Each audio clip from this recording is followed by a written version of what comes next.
Hello everyone, আমি গৈ আছো আজি নামচাই আৰু তাৰে এখন মানে ৰিজৰ্টত সোমাম বুলি গৈ আছো। আমি বহুত দেৰি হৈ গ'ল ওলাই অহা, আসলতে আমি আহিম নে নাহিম ঠিকনা নাছিলে আৰু এয়া দেখিছে আমি নামচাই এখন ব্ৰিজ আহি পালোহি এতিয়া। আৰু আমি গোটেই ফ্যামিলিৰ লগত আহিছো আৰু দেখিছে এফালে যেহেতু নামচাই ইয়াতে যিখন মানে গোল্ডেন পাগোডা ওচৰত ব্ৰিজ আছিল সেইখন ভাঙিল, হেতু বাবে ভাঙিল মানে অকনমান কিবা তাত বিজুতি ঘটি আছে আৰু এই কাৰণে এফালে যাব দিয়া নাই। গতিকে এইকেইখন মানে বহুত লৰালৰিকৈ দুখন ব্ৰিজ বনাই দিলে, তো আমি এপাক মাৰি আহিব লগা হয় আৰু তাতে বহুত ভিৰ আছিল দেখিছে।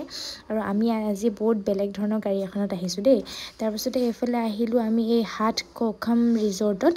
এইখন আমি প্ৰথমে আজিলৈকে মানে আহি পোৱা নাই, প্ৰথম আহিছো আৰু ৰাস্তা খুব বেয়া আছিলে, কিন্তু ৰিজৰ্টখন ঠিকে আছিলে বাৰু, কিন্তু ৰাস্তাটো যিহে বেয়া। ভাগিনে আনিছে আৰু ইয়াত মোৰ এনেকুৱা খং উঠি আহিছে। তাৰপিছত মই নোহোৱা বুলিয়ে কৈছিলোঁ, উভতিয়ে গৈছিলোঁ। তাৰপিছত ইমান দূৰ আহিলোঁ যেতিয়া সোমাওঁ বুলি ক'লে, পাছত সোমাই ভালেই লাগিলে বাৰু, ধুনীয়াই লাগিলে।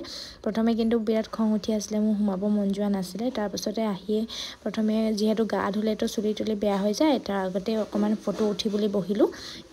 তাৰপাছত এইফালে বা আৰু ভিনদেউ তেওঁলোককো ফটো তুলি দিলোঁ আৰু এইফালে আমি গা ধুবলৈ এতিয়া নদীত নামিলোঁ। খুব ভাল আছিলে মানে, একদম মানুহ বেছি ভিৰ নাছিলে, গতিকে বহুত ভাল। আপোনালোকেও আহিব পাৰে ইয়াত। বাকী টকচিতা এইবিলাক টুংটাও তাততো বহুত মানুহ গৈ থাকে ন, সেইকেইখন বেছি ফেমাছ। তো আমাক ভাগিনে ইয়াত লৈ আহিলে, তাত বেছি ভিৰ হ'ব বুলি। ভালে লাগিলে, যিহেতু প্ৰথমেতো ভাল হ'ব বুলি ভবা নাছিলোঁ। তাৰপিছতে দেখিছে আমি ইয়াতে খেলিবলৈ বহুত মানে কিবা কিবি আছে দেই পানীত মানে, তো সৰু ছোৱালীৰ নিচিনাকৈ গোটেইকেইটাতে খেলিলোঁ, দুখো পালোঁ বাৰু। তাৰপিছতে এয়া ভাগিন মোৰ ইয়াত শ্লাইডত চুঁচৰোতে মই বিৰাট বেয়াকৈ দুখ পালোঁ আৰু এইফালে বহি লৈছোঁ অলপ। এইটো মোৰ ভাগিন আৰু এয়া ডাঙৰ ভাগিন আৰু ডাঙৰ বাৰ ছোৱালী। আকৌ ময়ো খেলিছোঁ তাৰ লগত সৰু ছোৱালীৰ নিচিনাকৈ। এইফালে বা মাজু বা মোৰ, তাৰপিছতে এয়া সৰু ভাগিন আৰু ডাঙৰ ভাগিনৰ লগত ঝুলনা খেলিছে। তাৰপিছত ময়ো অকণমান খেলি ল'লোঁ। আৰু মোৰ এইবোৰ বিৰাট ভয় লাগে, মোৰ ভয়টো অলপ বেছিয়ে, ক'ৰবাত পৰি যাম নিচিনা লাগে। এইফালে দেখিছে মানুহ ইমান বেছি ভিৰ নাই, গতিকে গা ধুবলৈ বহুত মানে ভাল আৰু আপোনালোকে আহিব পাৰে। দেখিছে আমাৰ ভাগিনেদিও পূৰা এনজয় কৰিছে ইয়াতে।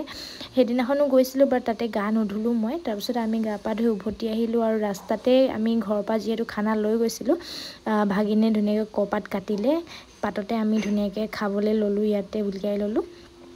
আৰু খুব ভাল লাগিলে এনেকৈ ঘৰৰ পৰা লৈ আহিলে ভাল, ইয়াতে নহ'লে হোটেল বিচাৰি পাবলৈ বিৰাট টান আৰু ৰিজৰ্টবিলাকতো জানেই দাম কিমান বেছি। এইফালে গাহৰি মাংস লৈ গৈছিলোঁ আমি, ধুনীয়াকৈ খালোঁ বলোঁ। এইফালে বাহঁতেও খাই আছে ধুনীয়াকৈ, আৰু খাই বৈ আমাৰ গধূলিয়ে হ'ল। আৰু আজিৰ ভিডিঅ'টো ইমানেই